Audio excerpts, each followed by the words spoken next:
Hello friends, അപ്പോൾ ഇന്ന് ഞാൻ വന്നിട്ടുള്ളത് നമുക്ക് 5 മിനിറ്റിൻ്റെ ഉള്ളിൽ ഉണ്ടാക്കിയെടുക്കാൻ പറ്റുന്ന വളരെ ഈസി ആയിട്ടുള്ളൊരു തക്കാളി കറി ആയിട്ടാണ്. നമുക്കിത് ചോറിൻ്റെ കൂടെ കഴിക്കാം, അല്ലെങ്കിൽ അപ്പത്തിൻ്റെ കൂടെയൊക്കെ കഴിക്കാൻ പറ്റിയ വളരെ ഈസി ആയിട്ട് ഉണ്ടാക്കിയെടുക്കാൻ പറ്റുന്ന ഒരു അടിപൊളി കറിയാണിത്. അപ്പോൾ നമുക്കിനി ഇതെങ്ങനെ ഉണ്ടാക്കാമെന്ന് നോക്കാം. അപ്പോൾ അതിന് മുമ്പ് ആദ്യമായിട്ട് കാണുന്നവരുണ്ടെങ്കിൽ ഒന്ന് സബ്സ്ക്രൈബ് ചെയ്യുക. അപ്പോൾ തൊട്ടടുത്തുള്ള ബെൽ ബട്ടണും കൂടി ഒന്ന് ക്ലിക്ക് ചെയ്യുമ്പോൾ പുതിയതായിട്ട് വിടുന്ന വീഡിയോസ് നിങ്ങൾക്ക് പെട്ടെന്ന് കാണാൻ പറ്റും. അപ്പോൾ നമുക്കിനി ഇതെങ്ങനെ ഉണ്ടാക്കാമെന്ന് നോക്കാം. അപ്പോൾ അതിന് വേണ്ടിയിട്ട് ഞാൻ വലിയ 2 തക്കാളി എടുത്തിട്ടുണ്ട്, ചെറുതായിട്ട് കട്ട് ചെയ്ത് വെച്ചിട്ടുണ്ട്. പിന്നെ കുറച്ച് കറിവേപ്പില വേണം. അപ്പോൾ ഇതിന് നമുക്കധികം ഇൻഗ്രീഡിയൻസ് ഒന്നും ഇല്ല കേട്ടോ, വളരെ പെട്ടെന്ന് തന്നെ ഉണ്ടാക്കിയെടുക്കാൻ പറ്റും കുറഞ്ഞ ചേരുവകൾ ഉപയോഗിച്ചിട്ട്. അപ്പോൾ ഇനി നമുക്കിതെങ്ങനെ ഉണ്ടാക്കാമെന്ന് നോക്കാം. അപ്പോൾ അതിന് വേണ്ടിയിട്ട് ഞാൻ പാൻ നന്നായി ചൂടായിട്ട് ഇതിലോട്ട് ഞാനൊരു 3 ടേബിൾ സ്പൂൺ വെളിച്ചെണ്ണ ഒഴിച്ച് കൊടുക്കുകയാണ്. നമ്മളിത് വെളിച്ചെണ്ണയിലാണ് ഉണ്ടാക്കുന്നത് കേട്ടോ, വെളിച്ചെണ്ണയിലാണ് ഇത് ഉണ്ടാക്കേണ്ടത്, അപ്പോഴാണ് നല്ല ടേസ്റ്റ് ഉണ്ടാവുക. ഇതിലോട്ട് ഞാൻ 1/2 ടീസ്പൂൺ കടുക് ചേർത്ത് കൊടുക്കുകയാണ്.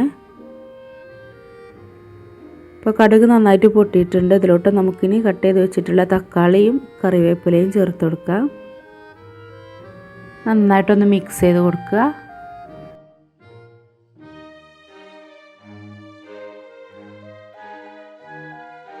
പിന്നെ ആവശ്യത്തിന് ഉപ്പും കൂടിയും ചേർത്ത് കൊടുക്കാം.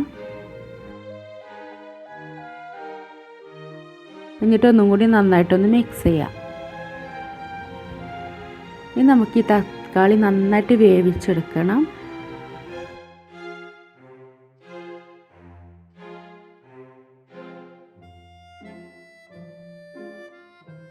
അപ്പോൾ നമ്മുടെ തക്കാളിയൊക്കെ നന്നായിട്ട് വെന്ത് വന്നിട്ടുണ്ട്. നമുക്കിതൊന്ന് നന്നായിട്ടൊന്ന് മിക്സ് ചെയ്ത് കൊടുക്കാം. അപ്പോൾ നല്ല പഴുത്ത തക്കാളി എടുക്കുകയാണെങ്കിൽ തന്നെ പെട്ടെന്ന് തന്നെ വെന്ത് കിട്ടും. നമ്മളിതിലോട്ട് പൊടികൾ ചേർത്ത് കൊടുക്കുകയാണ്. 1/2 ടീസ്പൂൺ മഞ്ഞൾപ്പൊടി, 1/2 ടീസ്പൂൺ മുളക് പൊടി. നമുക്കിതൊന്ന് നന്നായിട്ടൊന്ന് മിക്സ് ചെയ്തെടുക്കാം. ഈ പൊടികളുടെയൊക്കെ ഒരു പച്ചമണം മാറുന്നത് വരെ ഒന്ന് വഴറ്റി കൊടുക്കാം. ഇനി ഉപ്പ് കുറവുണ്ടെങ്കിൽ ഈ ഒരു സ്റ്റേജിൽ ഉപ്പ് ചേർത്ത് കൊടുക്കാം കേട്ടോ. അപ്പോൾ ഞാൻ കുറച്ച് ഉപ്പ് ചേർത്ത് കൊടുക്കുന്നുണ്ട്. പിന്നെ കുറച്ച് കറിവേപ്പിലയും കൂടി ഇതിലോട്ട് ഇട്ട് കൊടുക്കുകയാണ്.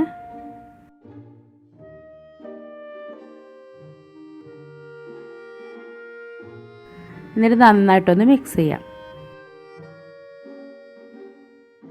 നമ്മുടെ തക്കാളിക്കറി ഇവിടെ റെഡി ആയിട്ടുണ്ട്. ഇനി നമുക്ക് തീ ഓഫ് ചെയ്ത് കൊടുക്കാം. ഇനി നമുക്കിതൊരു പ്ലേറ്റിലോട്ട് മാറ്റാം. അപ്പോൾ നമ്മുടെ ഈസി ആയിട്ടുള്ള തക്കാളിക്കറി ഇവിടെ റെഡി ആയിട്ടുണ്ട്. അധികം ഇൻഗ്രീഡിയൻസ് ഒന്നുമില്ല, വളരെ പെട്ടെന്ന് തന്നെ ഉണ്ടാക്കിയെടുക്കാൻ പറ്റുന്ന ഒരു അടിപൊളിയായിട്ടുള്ളൊരു കറിയാണ്. അപ്പോൾ നമുക്ക് ചോറിൻ്റെ കൂടെയൊക്കെ കഴിക്കാൻ പറ്റിയ നല്ലൊരു കറിയാണ് കേട്ടോ അത്. അപ്പോൾ എല്ലാവരും ഇതൊന്ന് ട്രൈ ചെയ്ത് നോക്കിയിട്ട് എൻ്റെ അടുത്ത് അഭിപ്രായം പറയണം കേട്ടോ. അപ്പോൾ നിങ്ങൾക്ക് വീഡിയോ ഇഷ്ടമായാൽ ഷെയർ ചെയ്യാനും ലൈക്ക് ചെയ്യാനും മറക്കരുത്. പിന്നെ ഇതുവരെ സബ്സ്ക്രൈബ് ചെയ്യാത്ത ആരെങ്കിലും ഉണ്ടെങ്കിൽ ഒന്ന് സബ്സ്ക്രൈബ് ചെയ്യുക. അപ്പോൾ ഇനി നമുക്ക് വേറെ റെസിപ്പിയുമായിട്ട് കാണാം. അതുവരേക്കും ബായ്. Thank you.